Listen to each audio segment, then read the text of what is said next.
नमस्कार मित्रों, history research point में आप सभी का स्वागत है।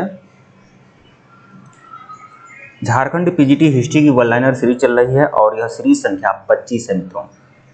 यह सीरीज संख्या 25 है। आइए शुरुआत करते हैं। सीरीज संख्या 25 Jharkhand PGT history one liner series है। और अगर इसके पहले का वीडियो अगर आप लोगों ने नहीं देखा है तो प्लेलिस्ट में जाइएगा। Jharkhand PGT history one liner के नाम से प्लेलिस्ट बनी हुई है, प्लेलिस्ट में जाइए और सभी वीडियो देखिए।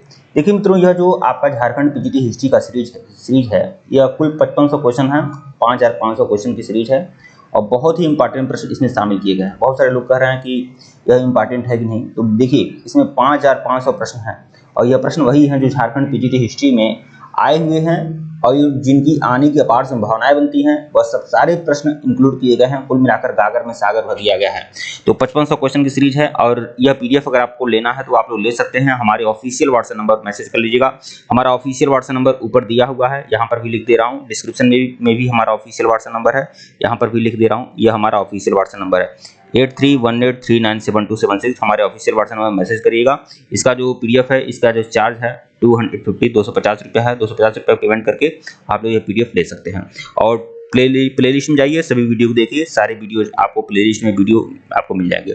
और देखिए, ये तो झारखंड पीजीटी हिस्ट्री का ये शॉर्ट आपका फीस है, लेकिन अगर आप पूरा झारखंड पीजीटी हिस्ट्री को कंप्लीट करना चाहते हैं 100%, तो इसकी जो फीस है 999 रुपया है। इसमें आपको यह वन लाइनर पीडीएफ भी मिलेगी, पूरा लेक्चर्स वीडियो मिलेगा, लेक्चर्स वीडियो की नोट्स आपको प्रोवाइड हो जाएंगे और टेस्ट सीरीज भी मिलेगी, बहुत कुछ मिलेगा। तो 999 रुपये में यह होगा। और 5500 क्वेश्चन की पीडीएफ लेना चाहते हैं तो 250 आप पेमेंट कर सकते हैं। यह हमारा ऑफिशियल व्हाट्सएप नंबर है। आइए शुरुआत करते हैं। प्रश्न 1081 देखिएगा। चैतन्य महाप्रभु, इन्होंने गोसाई संघ की स्थापना की, चैतन्य महाप्रभु ने। प्रश्न 1082, चैतन्य ने किसकी भक्ति पर जोर दिया था? कृष्ण भक्ति पर जोर दिया था। प्रश्न 1083, चैतन्य ने किस दर्शन का प्रतिपादन किया था? तो अचिंत्य भेदाभेदवाद दर्शन। ठीक है। प्रश्न 1084 देखिएगा। चैतन्य का जन्म कब और कहाँ हुआ था? 1486 में बंगाल के नदिया जिले में हुआ था। प्रश्न 1085, वल्लभाचार्य के भक्ति मार्ग को पुष्टि मार्ग कहा जाता है। प्रश्न 1086 देखिएगा। इनके अनुयायी किस नाम से विख्यात हुए थे? अष्टछाप। प्रश्न 1087 देखिएगा। इनका जन्म कब और कहाँ हुआ था? 1457 में वाराणसी में इनका जन्म होता है। किसका? वल्लभाचार्य का। प्रश्न 1088 देखिएगा। तुलसीदास किससे समकालीन थे? तो अकबर के समकालीन थे। देखिए, यह जितने भी प्रश्न हैं ये सभी आने वाले प्रश्न हैं, इंपॉर्टेंट प्रश्न हैं। कुल मिलाकर मैंने आपसे कहा ही है कि गागर में सागर भरने का प्रयास किया है हमने, और यह एक तरह से गेस पेपर है आप लोगों के लिए। ठीक है। प्रश्न 1089 देखिएगा। तुलसीदास का जन्म कहाँ हुआ था? तो बांदा के राजपुर गांव में तुलसीदास जी का जन्म हुआ था। कब? 1554 में।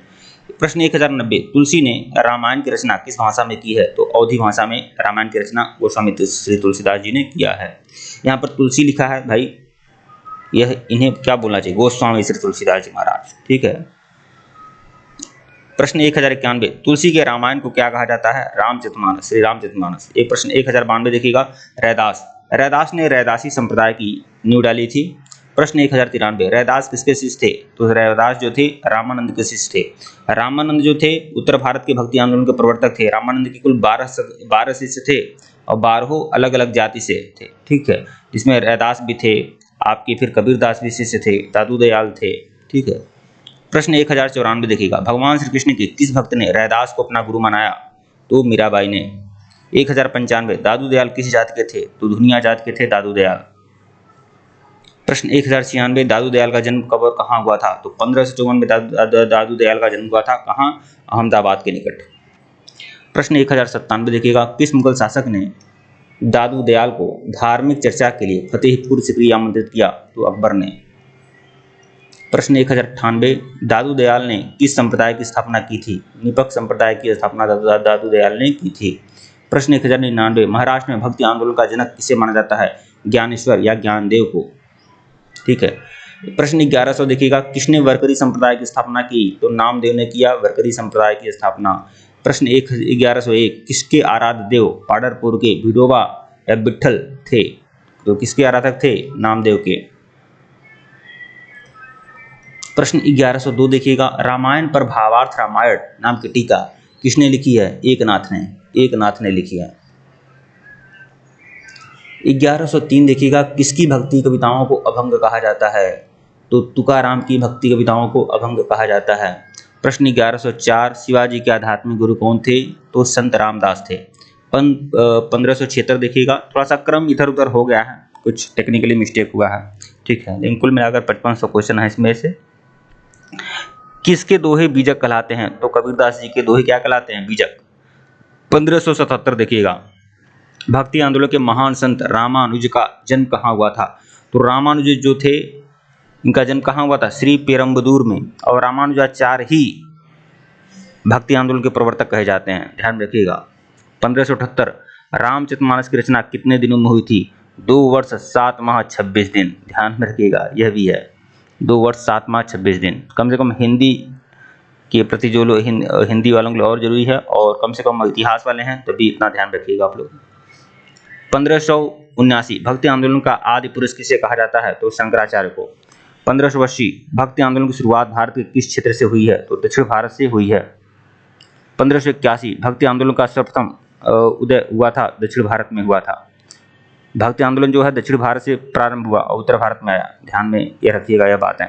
1582 देखिएगा, कौन भक्ति आंदोलन के प्रणेता थे? तो रामानुजाचार्य। 1583, कबीर की समाधि किस स्थान पर है? तो मगहर में है कबीरदास की समाधि। 1584, मीराबाई का विवाह किससे हुआ था? राजा भोजराज से। 1585 देखिएगा, वारकरी पंथ की स्थापना किसने की थी? वारकरी पंथ की स्थापना तुकाराम ने की थी, तुकाराम ने। 1586 देखिएगा, भक्ति आंदोलन को उत्तर भारत में लाने का श्रेय किसे दिया जाता है? तो रामानंद को, रामानंद को। 1587, भक्ति आंदोलन का उल्लेख सर्वप्रथम किसमें मिलता है? तो भगवत गीता में मिलता है। 1582, कौन भक्ति आंदोलन के प्रणेता थे? तो रामानुज थे। 1583, कबीर की समाधि किस स्थान पर है? तो मगहर में है। 1584 देखिएगा, मीराबाई का विवाह किससे हुआ था? तो राजा भोजराज से मीराबाई का विवाह हुआ था, राजा भोजराज से। 1585, वारकरी पंथ की स्थापना किसने की थी? तो वारकरी पंथ की स्थापना किया था तुकाराम ने, तुकाराम ने। 1586, भक्ति आंदोलन को उत्तर भारत में लाने का प्रथम श्रेय किसे दिया जाता है? तो रामानंद को, रामानंद को।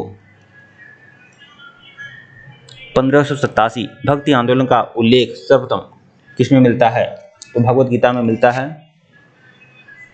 1588, किसने कभी संन्यास ग्रहण नहीं किया था? तो वल्लभाचार्य ने। 1579 देखिएगा, भक्ति आंदोलन के संत रामानंद किस मत के प्रवर्तक थे? तो विशिष्टाद्वैतवाद के प्रवर्तक थे रामानुजाचार्य। 1590, पुष्टि मार्ग के संस्थापक कौन थे? वल्लभाचार्य। 1105, मराठा शक्ति का उदय कब हुआ था? 17वीं शताब्दी के उत्तरार्ध में।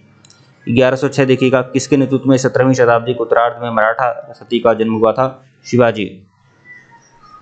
1107, शिवाजी का जन्म कब और कहाँ हुआ था? 1687 में पुणे के शिवनेर जिले में।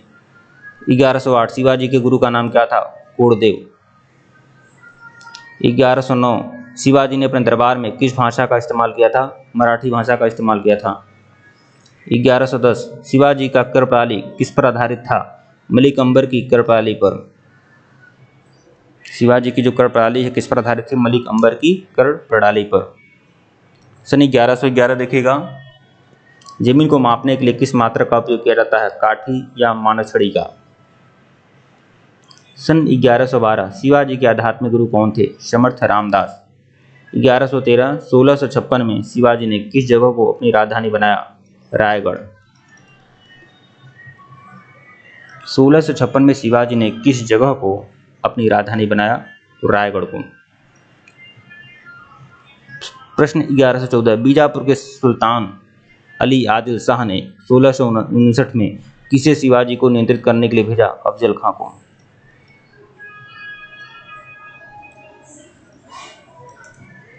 सन 1115 देखिएगा, सन बोल रहा हूँ बार बार, 1115 क्रम, औरंगजेब ने सबसे पहले किसे शिवाजी को नियंत्रित करने के लिए भेजा था? शाइस्ता खां को। 1116, किसके कहने पर राजा जयसिंह ने शिवाजी से युद्ध किया और शिवाजी को संधि के लिए विवश कर दिया? औरंगजेब। प्रश्न 1117, पुरंदर की संधि किसके बीच में हुई थी? जयसिंह और शिवाजी के मध्य पुरंदर की संधि हुई थी। 1118 देखिएगा, शिवाजी और उनके पुत्र संभाजी को कहाँ नजरबंद किया गया था? नजरबंद करने के बाद दोनों भागने में सफल भी रहे, आगरा के जयपुर पूर्व भवन में। 1119 देखिएगा, शिवाजी ने अपना राज्याभिषेक कहाँ करवाया था? छत्रपति की उपाधि से, और छत्रपति की उपाधि धारण की। तो शिवाजी ने अपना राज्याभिषेक कराया था रायगढ़ के दुर्ग में, रायगढ़ के दुर्ग में, ठीक है, और छत्रपति की उपाधि यहीं पर उन्होंने धारण की थी। 1120 इस सीरीज का सबसे आखिरी प्रश्न, 16 जून 1674 को शिवाजी ने रायगढ़ में किस प्रसिद्ध विद्वान से अपना राज्याभिषेक करवाया था? श्री गंगा भट्ट, जो काशी के प्रसिद्ध विद्वान थे। ठीक है मित्रों, वीडियो को लाइक और चैनल को सब्सक्राइब करेगा, टेलीग्राम बिल्कुल ज्वाइन करेगा, लिंक डिस्क्रिप्शन में दिया गया है। धन्यवाद आप लोग को।